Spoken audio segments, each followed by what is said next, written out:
ರಾಜ್ಯದಲ್ಲಿ ಕಾಂಗ್ರೆಸ್ ಅಧಿಕಾರಕ್ಕೆ ಬಂದು 2.5 ವರ್ಷ ತುಂಬುತ್ತಾ ಇದ್ದ ಹಾಗೆ ಮಿಂಚಿನ ಬೆಳವಣಿಗೆಗಳು ಕ್ಷಿಪ್ರ ಕ್ರಾಂತಿಗಳು ರಾಜ್ಯ ಕಾಂಗ್ರೆಸ್ನಲ್ಲಿ ಆಗ್ತಾ ಇದೆ. ಒಂದು ಕಡೆ ಡಿಕೆ ಶಿವಕುಮಾರ್ ಬಣ ದೆಹಲಿಯಲ್ಲಿ ಠಿಕಾಣಿ ಹೂಡಿದ್ರೆ ಮತ್ತೊಂದು ಕಡೆ ಸಿದ್ದರಾಮಯ್ಯ ಬಣ ರಾಜ್ಯದಲ್ಲಿಯೇ ಸ್ಟ್ರಾಟಜಿಯನ್ನು ಮಾಡ್ತಾ ಇದೆ. ಡಿಕೆಶಿ ಆಪ್ತೇಷ್ಟ ಸಚಿವರು ಶಾಸಕರಿಂದ ದೆಹಲಿ ದಂಡಯಾತ್ರೆ. ಕಾಂಗ್ರೆಸ್ನಲ್ಲಿ ದಾಳಕ್ಕೆ ಪ್ರತಿದಾಳ, ಆಟಕ್ಕೆ ಆಟ ಶುರುವಾಯಿತು.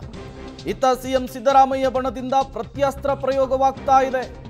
ಕಾವೇರಿ ನಿವಾಸದಲ್ಲಿ ಆಪ್ತರ ಜೊತೆಗೆ ಸಿಎಂ ಮೀಟಿಂಗ್ ಮಾಡೋದಕ್ಕೆ ಮುಂದಾಗ್ತಿದ್ದಾರೆ. ಕಾವೇರಿ ನಿವಾಸಕ್ಕೆ ಆಪ್ತ ಸಚಿವ ಬೈರತಿ ಸುರೇಶು, ಜಮೀರ್ ಅಹಮದ್ ಖಾನು, ಶಾಸಕ ಸಂಗಮೇಶ್, ಸುಬ್ಬಾರೆಡ್ಡಿ, ಎಂಎಲ್ಸಿ ರಾಜೇಂದ್ರ ರಾಜಣ್ಣ ಭೇಟಿ ಕೊಟ್ಟಿದ್ದಾರೆ. ಆಪ್ತರಿಂದ ಹೊಸ ಆಟ ಶುರು ಮಾಡಿದ್ರಾ ಸಿಎಂ ಅನ್ನುವಂತಹ ಪ್ರಶ್ನೆ ಸಹಜವಾಗಿಯೇ ಮುನ್ನೆಲೆಗೆ ಬರ್ತಾ ಇದೆ. ಈ ಎಲ್ಲ ಬೆಳವಣಿಗೆಗಳ ನಡುವೆ ಕಾಂಗ್ರೆಸ್ನಲ್ಲಿ ನವೆಂಬರ್ ಕ್ರಾಂತಿಗೆ ಕಿಕ್ ಸ್ಟಾರ್ಟ್ ಆದಂತೆ ಕಾಣಿಸ್ತಾ ಇದೆ. ಕ್ರಾಂತಿನೂ ಇಲ್ಲ, ಭ್ರಾಂತಿನೂ ಇಲ್ಲ ಅಂತ ಹೇಳ್ತಿದ್ದಂತಹ ಸಿದ್ದರಾಮಯ್ಯನವರು, ಡಿಕೆ ಶಿವಕುಮಾರ್ ಅವರು ಒಳಗೊಳಗೆ ತಂತ್ರ ಪ್ರತಿತಂತ್ರಗಳನ್ನು ಮಾಡ್ತಾ ಇದ್ರು. ಅದು ಈಗ ಮುನ್ನೆಲೆಗೂ ಕೂಡ ಬರ್ತಾ ಇದೆ. ಒಂದು ಕಡೆ ನಿನ್ನೆ ಸರ್ಕಾರಕ್ಕೆ 2.5 ವರ್ಷ ತುಂಬುತ್ತಾ ಇದ್ದ ಹಾಗೆ ಡಿಕೆ ಶಿವಕುಮಾರ್ ಬಣದವರು, ಹಳೆ ಮೈಸೂರು ಭಾಗದವರು, ಬಹುತೇಕ ಒಕ್ಕಲಿಗ ನಾಯಕರು ದೆಹಲಿಗೆ ಹೋಗಿ ಮಲ್ಲಿಕಾರ್ಜುನ್ ಖರ್ಗೆ ಭೇಟಿಯಾಗೋದಕ್ಕೆ ಟ್ರೈ ಮಾಡಿದ್ದಾರೆ. ಸಿಎಂ ಆಗುವ ವಿಚಾರವನ್ನು ಪ್ರಸ್ತಾಪಿಸೋದಕ್ಕೆ ಮುಂದಾಗ್ತಾ ಇದ್ದಾರೆ. ಮತ್ತೊಂದು ಕಡೆ ಈ ಬೆಳವಣಿಗೆಗಳ ನಡುವೆ ಸಿದ್ದರಾಮಯ್ಯ ಆಪ್ತ ಬಳಗದವರು ಕೂಡ ರಾಜ್ಯದಲ್ಲಿ ಈಗ ಹೊಸ ಸ್ಟ್ರಾಟಜಿಯನ್ನು ಮಾಡೋದಕ್ಕೆ ಮುಂದಾಗ್ತಿದ್ದಾರೆ. ಈ ಮೂಲಕ ರಾಜ್ಯ ಕಾಂಗ್ರೆಸ್ನಲ್ಲಿ ಕುರ್ಚಿಗಾಗಿ ಕಾದಾಟ ಜೋರಾಗುವಂತಹ ಮುನ್ಸೂಚನೆಗಳು, ಹಿಂಟ್ಗಳು ಸಿಗ್ತಾ ಇದೆ. ದೇವರಾಜ ಅರಸು ಅವರ ದಾಖಲೆಯನ್ನು ಮುರಿಯೋದಕ್ಕೆ 2 ತಿಂಗಳು ಬೇಕು ಸಿದ್ದರಾಮಯ್ಯನವರಿಗೆ. ಅಧಿವೇಶನ ಮುಗಿದ ನಂತರ ಸಂಕ್ರಾಂತಿಯ ಬಳಿಕ ರಾಜ್ಯ ಕಾಂಗ್ರೆಸ್ನಲ್ಲಿ ಏನೋ ಒಂದಾಗುತ್ತೆ ಅನ್ನುವಂತಹ ಹಿಂಟನ್ನು ಈ ಎಲ್ಲ ಬೆಳವಣಿಗೆಗಳು ಕೊಡ್ತಾ ಇದ್ದಾವ ಅನ್ನುವಂತಹ ಪ್ರಶ್ನೆ.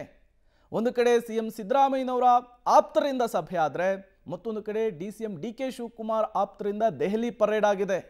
ಈ ಎಲ್ಲ ಬೆಳವಣಿಗೆಗಳ ನಡುವೆ ಹೈಕಮಾಂಡ್ ನಿರ್ಧಾರ ಮತ್ತು ನಿಲುವು ಏನಾಗಿರುತ್ತೆ ಅನ್ನೋದು ಕುತೂಹಲ ಕಾರಣವಾಗ್ತಿದೆ. ಮತ್ತಷ್ಟು ಡೀಟೇಲ್ಸ್ ಅನ್ನು ಕೊಡೋದಕ್ಕೆ ಪೊಲಿಟಿಕಲ್ ಬ್ಯೂರೋ ಹೆಡ್ ರವೀಶ್ ನೇರ ಸಂಪರ್ಕದಲ್ಲಿ ಜಾಯಿನ್ ಆಗಿದ್ದಾರೆ. ರವೀಶ್, ಏನಿಲ್ಲ ಅಂತಲೇ ನವೆಂಬರ್ ಕ್ರಾಂತಿಯ ಕಿಡಿ ರಾಜ್ಯ ಕಾಂಗ್ರೆಸ್ನಲ್ಲಿ ಹೊತ್ಕೊಂಡಿರೋದು ಈ ಎಲ್ಲ ಬೆಳವಣಿಗೆಗಳ ಮೂಲಕ ಸ್ಪಷ್ಟವಾಗ್ತಾ ಇದೆ. ಬಟ್ ಈಗ ವರಿಷ್ಠರ ನಿಲುವು ಮತ್ತು ನಿರ್ಧಾರ ತುಂಬ ಮುಖ್ಯವಾಗುತ್ತೆ. ಕಾಂಗ್ರೆಸ್ ಮನೆಯಲ್ಲಿ ನಿಜಕ್ಕೂ ಕೂಡ ಏನಾಗ್ತಾ ಇದೆ ಅಂತ ಹೇಳಿ. ಪ್ರೇಮ್, ಖಂಡಿತವಾಗಿಯೂ ಕೂಡ ಕಾಂಗ್ರೆಸ್ನ ಹೈಕಮಾಂಡ್ ಯಾವ ತೀರ್ಮಾನ ತೆಗೆದುಕೊಳ್ಳುತ್ತೆ ಅನ್ನೋದಕ್ಕೆ ಇನ್ನೊಂದಷ್ಟು ದಿನ ಟೈಮ್ ಬೇಕಾಗುತ್ತೆ. ಅಲ್ಲಿ ತನಕವೂ ಕೂಡ ಈ ಡ್ರಾಮಾ ನಡೀತಾ ಇರುತ್ತೆ. ಪ್ರಮುಖವಾಗಿರ್ತಕ್ಕಂಥದ್ದು ಡಿಕೆ ಬ್ರದರ್ಸ್ ಇಷ್ಟು ದಿನಗಳ ಕಾಲ ಎಲ್ಲೋ ಒಂದು ಕಡೆ ಡಿಫೆನ್ಸಿವ್ ಮೂಡಲ್ಲಿ ಒಂದು ರೀತಿಯಲ್ಲಿ ಬ್ಯಾಟಿಂಗ್ ಮಾಡ್ತಾ ಇದ್ರು. ಆದರೆ ಈಗ ಅಗ್ರೆಸಿವ್ ಮೂಡ್ಗೆ ಹೋಗಿರ್ತಕ್ಕಂಥದ್ದು ಸ್ಪಷ್ಟವಾಗಿದೆ ಮೊನ್ನೆಯಿಂದ ಕೂಡ. ಇನ್ನೊಂದು ಕಡೆ ಸಿಎಂ ಸಿದ್ದರಾಮಯ್ಯ ಅವರು ಕೂಡ ಇಲ್ಲಿ ತನಕವೂ ಕೂಡ ಈ ಒಂದು 2.5 ವರ್ಷದ ಬಗ್ಗೆ ಒಂದು ರೀತಿಯಲ್ಲಿ ತಿಪ್ಪೆ ಸಾರಿಸಿ ಮಾತನಾಡ್ತಾ ಇದ್ರು. ಆದರೆ ನಿನ್ನೆಯಿಂದ ಅವರು ಕೂಡ ಎಲ್ಲೋ ಒಂದು ಕಡೆ ನಾಕ್ಔಟ್ ಗೇಮನ್ನು ಚಾಲೂ ಮಾಡಿದ್ದಾರೆ ಅಂತ ಕೂಡ ಸ್ಪಷ್ಟವಾಗಿದೆ. ಹಾಗಾಗಿ ಎರಡೂ ಬಣಗಳ ನಡುವೆ ನಡೀತಾ ಇರತಕ್ಕಂಥ ಒಂದು ರೀತಿಯಲ್ಲಿ ಕುರ್ಚಿ ಸಮರ ಏನಿದೆ ಅದು ಬಹಿರಂಗವಾಗ್ತಾ ಇರ್ತಕ್ಕಂಥದ್ದು. ಇಷ್ಟು ದಿನ ನಾವು ಏನಿಲ್ಲ, ನಾವು ಚೆನ್ನಾಗಿದ್ದೇವೆ, ಜೋಡೆತ್ತು ಎಲ್ಲ ರೀತಿಯ ಮಾತುಗಳನ್ನು ಆಡ್ತಾ ಇದ್ರು. ಆದರೆ ಈ ಒಂದು ಪವರ್ ಶೇರ್ ವಿಚಾರವಾಗಿ ಎರಡೂ ಬಣಗಳ ನಡುವೆ ಸಮರ ತಾರಕಕ್ಕೇರಿದೆ ಅನ್ನೋದು ಕೂಡ ಡೆಲ್ಲಿ ಪೆರೇಡಿಂದ ಗೊತ್ತಾಗುತ್ತೆ. ಯಾಕೆಂದರೆ ಡೆಲ್ಲಿಗೆ ಸುಮ್ಮನೆ ಎಲ್ಲೋ ಶಾಸಕರುಗಳ ಗುಂಪು ಹೋಗೋದಿಲ್ಲ. ಯಾಕೆಂದರೆ ಡೆಲ್ಲಿಯಲ್ಲಿ ಬೇರೆ ಬೇರೆ ರೀತಿಯ ಮಹತ್ವದ ಚರ್ಚೆಗಳಿರ್ತಕ್ಕಂಥ ಶಾಸಕರು, ಸಚಿವರು ಏನೋ ಆ ಭೇಟಿ ಕೊಟ್ಟಿಲ್ಲ. ಹಾಗಾಗಿ ತಂಡವಾಗಿಯೇ ಒಂದು ರೀತಿಯಲ್ಲಿ ಆ ಗುಂಪು 2 ಗುಂಪುಗಳಾಗಿ ಹೋಗಿರ್ತಕ್ಕಂಥದ್ದು. ಮತ್ತು ಮಲ್ಲಿಕಾರ್ಜುನ್ ಖರ್ಗೆ ಅವರನ್ನು ಕೂಡ ಭೇಟಿ ಮಾಡಿ ಎಲ್ಲೋ ಒಂದು ಕಡೆ ಮಾತುಕತೆಯನ್ನು ನಡೆಸಿದ್ದಾರೆ. ಹಾಗಾಗಿ ಇವತ್ತು ಕೂಡ ಕೆ.ಸಿ. ವೇಣುಗೋಪಾಲ್ ಅವ್ರನ್ನ ಮಾತುಕತೆಯನ್ನು ನಡೆಸೋದಕ್ಕೆ ಅವರು ಕೂಡ ಅಟೆಂಪ್ಟ್ ಮಾಡ್ತಾ ಇದ್ದಾರೆ, ಟ್ರೈ ಮಾಡ್ತಾ ಇದ್ದಾರೆ.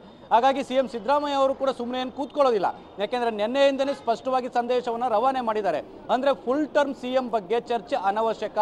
ನಾನು 2.5 ವರ್ಷ ಅಂತ ಹೇಳಿದ್ದು ಪುನರಚನೆಯ ಬಗ್ಗೆ, ಅದನ್ನೇ ತಿಳ್ಕೊಂಡು ಬೇರೆ ರೀತಿ ಮಾತನಾಡ್ತಾ ಇದ್ದಾರೆ ಅನ್ನೋ ಸಂದೇಶವನ್ನು ಬಹಿರಂಗವಾಗಿ ಕೊಟ್ಟಿದ್ದಾರೆ. ಹಾಗಾಗಿ ಅಷ್ಟು ಸುಲಭಕ್ಕೆ ಬಗೆಹರಿಯುವಂಥ ಲಕ್ಷಣ ಕಾಣ್ತಾ ಇಲ್ಲ. ಹಾಗಾಗಿ ಕಾಂಗ್ರೆಸ್ನ ಹೈಕಮಾಂಡ್ನ ತೀರ್ಮಾನ ಸದ್ಯಕ್ಕೆ ಇರುತ್ತೋ ಅಥವಾ ಇಬ್ಬರನ್ನ ಕರೆದು ಸ್ವಲ್ಪ ದಿನ ಸುಮ್ಮನಿರಿ, ನಾವೇ ಡಿಸೈಡ್ ಮಾಡ್ತೀವಿ 1 ತಿಂಗಳು ಅಷ್ಟೊತ್ತಿಗೆ ಅಂತಲೂ ಕೂಡ ಹೇಳ್ತಾರನ್ನು ಕೂಡ ಕಾದು ನೋಡಬೇಕಾಗತ್ತೆ. ಹಾಗಾಗಿ ಡೆಲ್ಲಿಗೆ ಹೋಗಿರ್ತಕ್ಕಂಥವರ ಇಂಚಿಂಚು ಮಾಹಿತಿಯನ್ನು ಕೂಡ ಸಿಎಂ ಸಿದ್ದರಾಮಯ್ಯ ಅವರ ಟೀಮ್ ಈಗಾಗಲೇ ಕಲೆ ಹಾಕಿರ್ತಕ್ಕಂಥದ್ದು. ಸಿದ್ದರಾಮಯ್ಯ ಅವರಿಗೆ ವರದಿಯನ್ನು ಕೂಡ ಒಪ್ಪಿಸಿದ್ದಾರೆ. ಹಾಗಾಗಿ ಅಂತಿಮವಾಗಿ ಯಾವ ರಿಸಲ್ಟ್ ಬರುತ್ತೆ ಈ ಒಂದು ಡೆಲ್ಲಿ ಪೆರೇಡ್ನಿಂದ ಅಂತಲೂ ಕೂಡ ಕಾದು ನೋಡಬೇಕು. ಜೊತೆಗೆ ಈ ರೀತಿಯ ಬೆಳವಣಿಗೆಗಳು ಆಗ್ತಾ ಇರ್ತಕ್ಕಂಥ ಹಿನ್ನೆಲೆಯಲ್ಲಿ ಸಿದ್ದರಾಮಯ್ಯ ಅವರ ನಿವಾಸಕ್ಕೆ ಕೆಲ ಶಾಸಕರು ಸಚಿವರು ಕೂಡ ಒಂದು ರೀತಿಯಲ್ಲಿ ಭೇಟಿ ಕೊಡ್ತಾ ಇದ್ದಾರೆ. ಅಂದ್ರೆ ಏನಾಗ್ತಾ ಇದೆ ಸರ್ ಅಂತ. ಯಾಕಂದ್ರೆ ಸಹಜವಾಗಿ ಈ ರೀತಿ ಬೇರೆ ಬೇರೆ ರೀತಿಯ ಕುರ್ಚಿ ವಿಚಾರ ಬಂದಂತಹ ಸಂದರ್ಭದಲ್ಲಿ ಮತ್ತೆ ಡೆಲ್ಲಿಯ ಬಗ್ಗೆ ಯಾವುದೇ ರೀತಿಯ ಕ್ಲಾರಿಟಿ ಇಲ್ಲದಂತಹ ಸಂದರ್ಭದಲ್ಲಿ ಕೆಲ ಶಾಸಕರು ಮತ್ತೆ ಅವರ ಆಪ್ತರು ಕೂಡ ಗೊಂದಲಕ್ಕೀಡಾಗ್ತಾರೆ. ಈ ಹಿನ್ನೆಲೆಯಲ್ಲಿ ಅದನ್ನ ಕೇಳೋದಕ್ಕೆ ಅಂತಾನೆ ಕೆಲವರು ಸಿಎಂ ಸಿದ್ದರಾಮಯ್ಯ ಅವರ ನಿವಾಸಕ್ಕೆ ಭೇಟಿ ಕೊಟ್ಟಿರ್ತಕ್ಕಂಥದ್ದು. ಹಾಗಾಗಿ ಸಿಎಂ ಸಿದ್ದರಾಮಯ್ಯ ಅವರು ಬಂದು ಸರ್ ನಿಮ್ಮ ಜೊತೆ ಇರ್ತೀವಿ ಅಂತ ಕೆಲವರು, ಅಥವಾ ಏನಾಗ್ತಾ ಇದೆ ಯಾರ ಜೊತೆ ಇರಬೇಕು ಅಂತ ಗೊಂದಲ ಇರ್ತಕ್ಕಂಥ ಕೆಲವರು, ಎಲ್ಲರೂ ಕೂಡ ಇರ್ತಕ್ಕಂಥದ್ದು. ಹಾಗಾಗಿ ಇತ್ತೀಚೆಗೆ ಎಲ್ಲೋ ಒಂದ್ ಕಡೆ 3-4 ದಿನಗಳಿಂದ ಈಚೆಗೆ ಒಂದ್ ರೀತಿಯಲ್ಲಿ ಕುರ್ಚಿ ಸಮರ ರಣರೋಚಕತೆಯನ್ನು ಪಡೆದುಕೊಂಡಿದೆ. ಇದು ಯಾವ ಹಂತವನ್ನು ತಲುಪುತ್ತೆ ಕಾದ್ ನೋಡ್ಬೇಕು ಪ್ರೇಮ್. ಓಕೆ ರವೀಶ್, ಹಾಗೆ ಸಂಪರ್ಕದಲ್ಲಿರಿ, ಮತ್ತಷ್ಟು ಡೀಟೇಲ್ಸ್ ಅನ್ನ ನಿಮ್ಮಿಂದ ಪಡಿತಾ ಹೋಗ್ತೀನಿ. ಒಟ್ಟಾರೆಯಾಗಿ ರಾಜ್ಯ ಕಾಂಗ್ರೆಸ್ನಲ್ಲಿ ಕುರ್ಚಿ ವಿಚಾರ ಬೂದಿ ಮುಚ್ಚಿದ ಕೆಂಡದ ರೀತಿಯಲ್ಲಿದೆ. ಯಾವಾಗ ಎಲ್ಲಿ ಯಾವ ಸ್ವರೂಪವನ್ನು ಇದು ಪಡೆದುಕೊಳ್ಳುತ್ತೋ ಹೇಳೋದಕ್ಕಾಗಲ್ಲ.